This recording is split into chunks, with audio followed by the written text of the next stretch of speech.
Hey guys, today I'm bringing you a video that is all about spotting, and not so much only spotting but more so assisted damage. It has been in the making for quite a bit because in the 10 Tears of Christmas I actually had a competition for tier 9 spotting, well, assisted damage, and I had some really epic entries and I actually had to cut it down and make the selection from about 10 or so games, and I ended up with these 7. And overall, it's just epic what some people have done. Now, some of them are more like you're in the right position at the right time and your team is doing all the damage. In a way, of course, that is the case because otherwise they wouldn't be epic assisted damage numbers. But there are quite a few games as well that have just done great damage themselves as well, and it's just lovely to see. So I figured that I start with the gameplay of the ones that are a little bit less epic than others, and we'll just see where it goes. So we start with the standard B on a canyon, and this is of course a spot that I really like. Depending on what side you start on, there's always spots around this area that work really well with spotting and basically just getting your team to do some damage, assuming of course that they are in a position to do so, because that is never a given.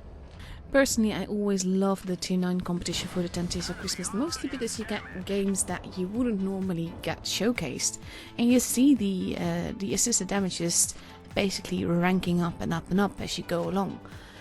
And more importantly, one reason that I absolutely love showing games like this is because it shows that you don't necessarily have to do all the damage yourself in order to be very effective and to be everything your team needs you to be.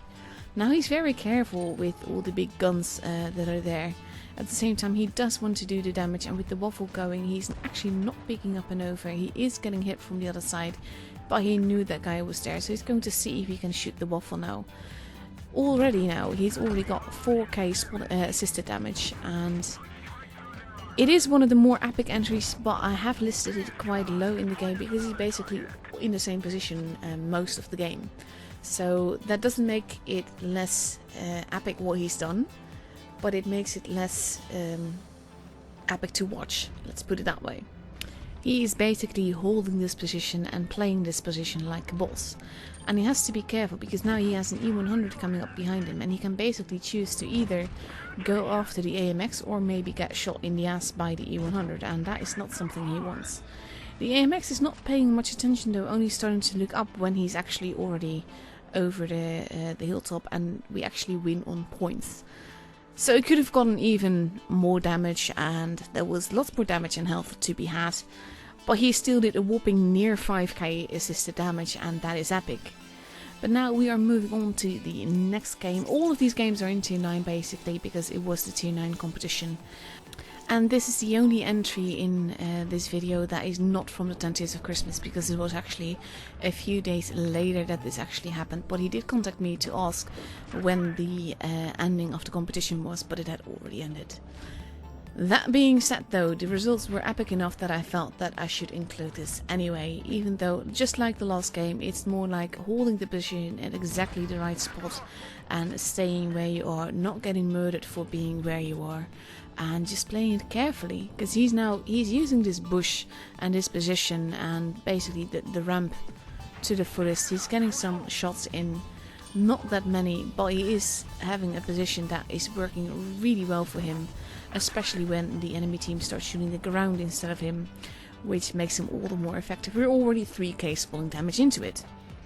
And generally Japanese tanks can work places like this beautifully because they have the tiny bit of turret armor, they have the mobility in the gun depression, and he's just using the rock and the ramp and the hill, the bush, I mean, just perfectly. And he's just being careful because now he's taking his first shot because he wants to get the damage in, and he's noticing the guy on his left that is looking at him, giving him the evil eye, and he shoots him. He doesn't pan, but he's generally quite careful. He could pull back into safety very easily. He doesn't do that though. He has plenty of health left.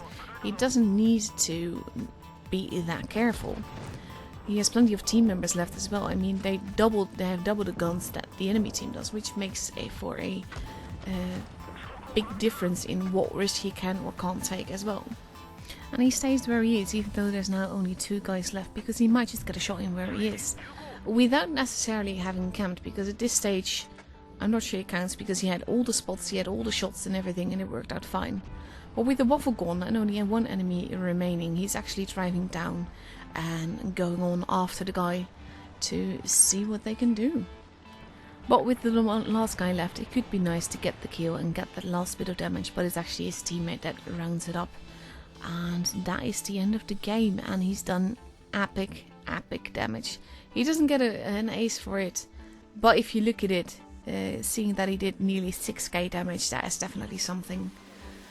So we're on to the next match already. Like I said, I've sort of built it up towards the games where more stuff is happening, but I ended it with the highest possible spotting damage. But you will have to wait a little bit for it. This is something that I really love because he's there. He's not really in a secure position. He does get hit quite a bit early, but he's already spotted quite some people, and at the moment, everything that is happening, he gets assisted damage for it. So at this stage, he's just being very careful, not wanting to get even more hits. And you actually see them blind shooting the bush that he was in. You saw it hitting the ground. And when he's well reloaded, he goes out again, uses his sight there, aims carefully, but doesn't really shoot yet because he's not fully aimed. Uses his cover that he has to avoid getting shot. And you see the guy just being obliterated. Then the T-28 is, the Proto is spotted, and he gets a nice shot into that as well. But he's just very careful. You see a lot of shots going through the bush here, and that is at the teammates that are right next to him. So he has to be careful that he doesn't actually accidentally get shot by the enemy instead of the teammates that are right next to him. And this is actually one reason why I don't like the position that he's using, because you have to expose yourself quite a bit to actually effectively make shots. But in this case, he is working it nicely, it is working out for him, so by all means I understand why people use it, but it's not the spot that I would use. This is something I love though, because that is a very cheeky little shot to the head, and then he pulls back. He's playing it very carefully, which I think is a really good call. And you see the assisted damage is ramping up bit by bit as he goes along. Using the bush, using the cover, missing that shot, but pulling back immediately because then he's spotted and he has to be careful because those tanks are still back there.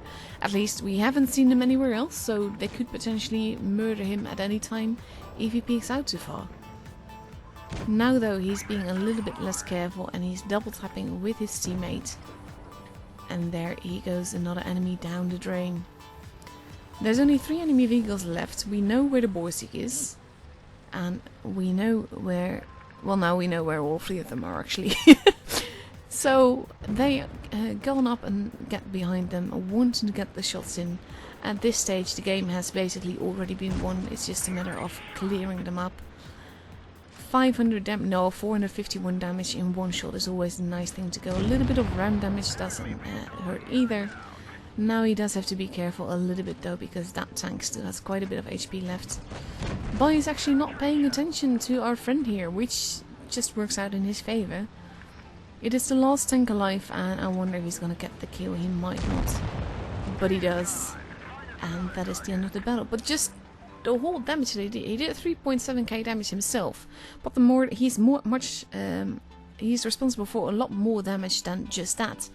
And that's what I love about these games, because it shows how effective you can be. Aside from that, there's 3k assisted damage. So basically he's responsible for 6k damage in the game. So we move onwards and upwards with the next game, where we start with this guy as being spotted out in the open, tracks even a little bit. But when you're that much out in the open and you're that not armored, it generally doesn't go well for you, as we can see here with the amount of HP that is already lost. So at first I thought that this guy would stay in the bush here, just seeing who he can spot and maybe if anyone is there. But then he's basically sort of teaming up with his teammate, going straight on into it, which could potentially be very dangerous because there's quite a few red tanks there. But he does call for help, but they're not really focused on him, so he does get a nice shot in there. He takes one back, but overall he's already done 1.5k assisted damage here. Nice little fire always helps as well. And he just needs to be a little bit careful. He doesn't need to be very careful because he has plenty of health left, but you see the HP of the enemy tanks around him basically being bleeding away. and that is the that basically means lovely assisted damage overall. And he's in a good position. The enemy team can't really rush him where he is right now without exposing themselves a lot. Now he has a little bit of a different challenge because that is a very big gun, but the gun isn't focused on him at all, and as he shoots him, the Borsig now slowly starts to turn, and they double tap him together, and gone is the Borsig, and that is something. I love the teamwork. Now there's 3 enemy vehicles left. They're both all there. I don't understand how that shot pen, but it did. And I like that he doesn't hesitate. He just goes straight on in, wants to get the shots in, bumps into his waffle friend, kills off the M103, takes a hit, but just goes straight on in, going after the STA, not basically bothered by any damage that he might get for it. Because he has a team, he has a teammate, there's only one guy left now, he tracks him, which generally helps as well with assisted damage, if not for the fact that he actually just fixed himself straight off, but now he can't anymore, and there he goes. Last one gone.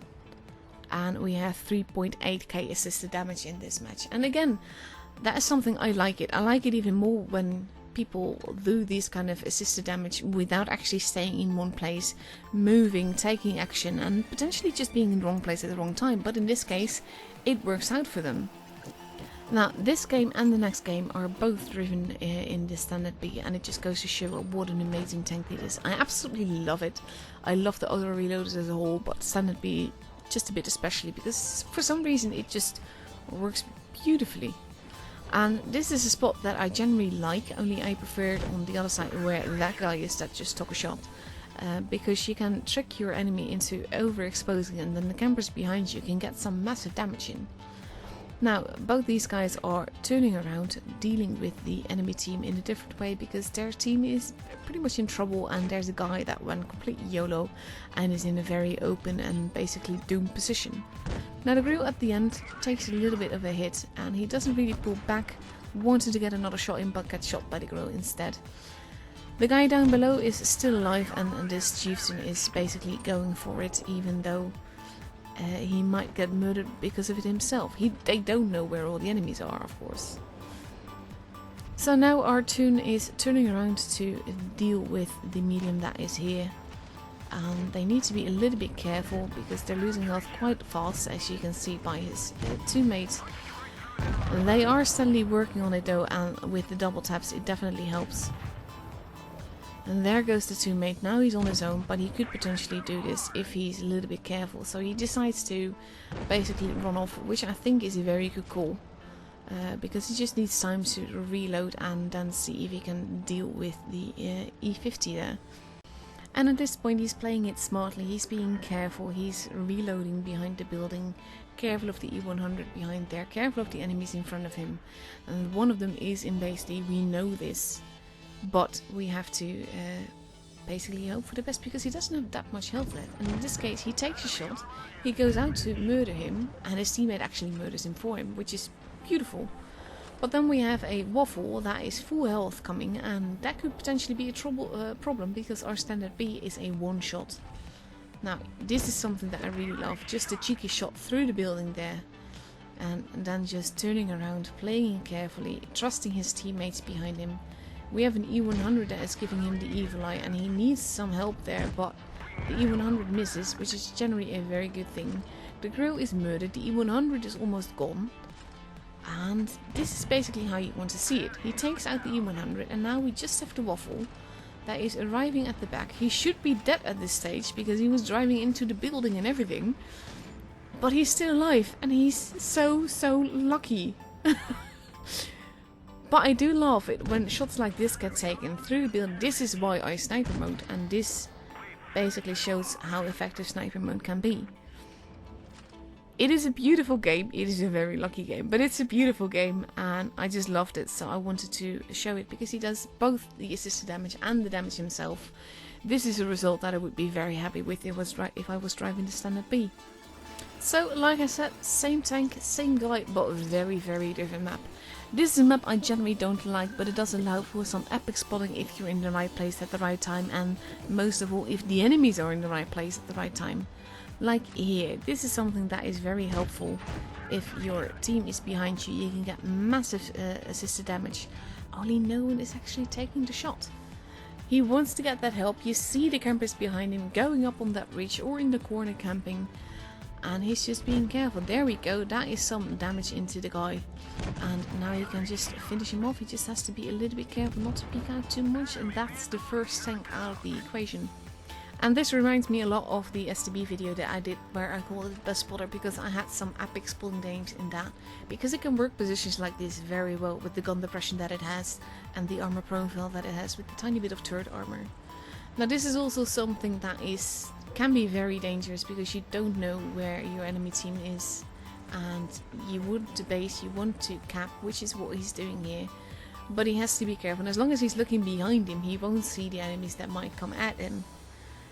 So he's capping in peace before looking around carefully, not wanting to get hit, and then going back up to Citadel, which I think is a cool, because at this stage he will be ranking up the points for his team, also for himself, because supremacy points definitely help towards an ace, and at the same time it will put the pressure on the enemy. So back up to Citadel, he's looking around to see if he has any target, but as he does that, someone dares to get base A. And he turns around and he goes to deal with that. And this is something you can decide to go either which way. But you have to be careful because anyone that is in there can also shoot you. Now the guy is there, he takes a shot. He immediately also takes a shot from his teammate. The standard B takes a hit here, but at this stage the FE is losing a lot of health very quickly. And that is to do with the teammates that are camping behind, and that is what assisted damage is all about. Basically, it's about spotting people for whoever is behind you. Now the guy is actually wanting to get out of the way of the campers, but he's actually driving into the way of the campers and out of the way of the standard B. So our standard B is still safe and sound on top of the Citadel. It is a 6 versus 4 situation, and they should really have this in the pocket. And this is the part of the gameplay where I disagree with what he's doing, because the standard B isn't exactly the epic camper. He does get that shot in, and then he does not manage to do that. He tracks him, but at this stage the E100 is turning around. The HE shot does absolutely nothing, and he's basically, well, used the clip for one shot of damage. But this is not using the tank effectively in my opinion, and at this stage I feel that he should have moved and seen if he could find the last TD, the waffle, and just be careful with that. Because he is in a good position to basically spot any campers, which is what he's doing here, and this is something that I just found lovely. Look at him just vanish, gone. Waffle spotted and gone, and that is like the assisted damage that being a medium, you should get assisted damage like this, spotting it effectively and everything. But a little bit of camping on the Citadel is the only thing that I disagree with, because now he's basically moving in and getting that those shots in, that damage in. And now they only have one enemy left to go, and they just need to find him. And at this stage we don't know where he is, we don't know what he's done, and the best, safest place to look for him basically is in their spawn, because he might be AFK, we don't know.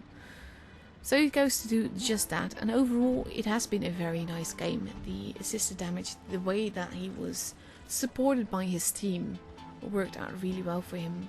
He's careful with the building, he has plenty of health left, so I don't think he's very worried about that.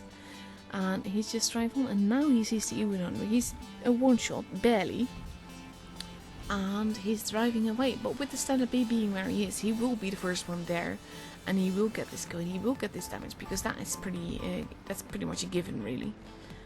So the E100 is here, he's driving through the buildings, and he actually switches to HE to murder him, which I think is always tricky because giant armor tank, HE, but it works. And he gets the kill, and he gets the ace again. And still definitely a lovely game, definitely epic assisted damage, nearly 4k of it. And now we only have one game left, and this is a game that I find, well, pretty much beautiful. It is a very risky game, because you see he's going here, going down into this basically dip is something that I generally don't advise people to do, because it can be very tricky, and unless you have a good team behind you, it can be very deadly. At the same time, look at the assisted damage that he already has. He's spotting everyone here. He's pretty secure where he is now. And he's careful. He does take a nice little bounce there. And now he's already gone. The AMX is vanished. And just with a little bit of tracking and just look at the HP racking up. We're already more than 4k assisted damage into it. And the game has barely begun. And that is something that I really like, because he's being very, very forward. It could be very dangerous, could work out very badly for him. But with the team that he has behind him, it's actually working really well. And he's getting all that lovely assisted damage in. So that makes this a very good entry for the 10 Years of Christmas, the spotting competition that I had. And now he gets a little cheeky shot in there. He's not really bothered by anything, and he's just safe in the knowledge that he has like a bunch of campers behind him that are doing the damage for him. He just has to be careful. So he's not pushing out too far. He does want to shoot that 268, but at the same time he doesn't want to basically lose a ton of health doing that. He even takes a cheeky little blind shot there, and he's careful with the 268 in front of him, not wanting to get shot in his giant alien head. But as the 268 is turning slightly, he takes a little peek, does a little bit of damage, and he's just basically living it up. Because look at him, now the 268 is basically vanishing, and our 103 just basically takes the hit knowing that he can't shoot back yet, and then he pulls back into safety. And that is the beauty of this game. It goes on like that. And he's even careful. He misses that shot, but it doesn't really matter because he's in a secure position. He has the team behind him doing beautiful things. And this is exactly what I mean. You don't necessarily have to do the damage yourself to be a vital influence on the game. You can just basically make sure that your team wins without doing the damage yourself. By being where he is, keeping the spots as he is, having spotted the people crossing over like he did, he's basically winning his team the game. And he is careful. He's very, very careful. He's not YOLOing. He does want to get some damage. He does want to get the kill. The E100 having shot means that he can peek on up and over and take out the IS-8. Now he's up dealing with the E100. But still using the cover, being careful, not going YOLO. His teammate actually takes a shot for him. Ram kill on the E100, that is not something you see every day. And we ended with a nice little ammo rack. How much more epic can you get, really? And that is it. This is the winner of the tier 9 competition for the 10 Years of Christmas, doing a whopping 6.5k damage. He does 3.1k damage himself. That means that he's responsible for 9600 damage in total for this one game. That is the beauty of assisted damage. I hope you guys enjoyed this video. I definitely did watching all the games, and I'll see you guys next time again.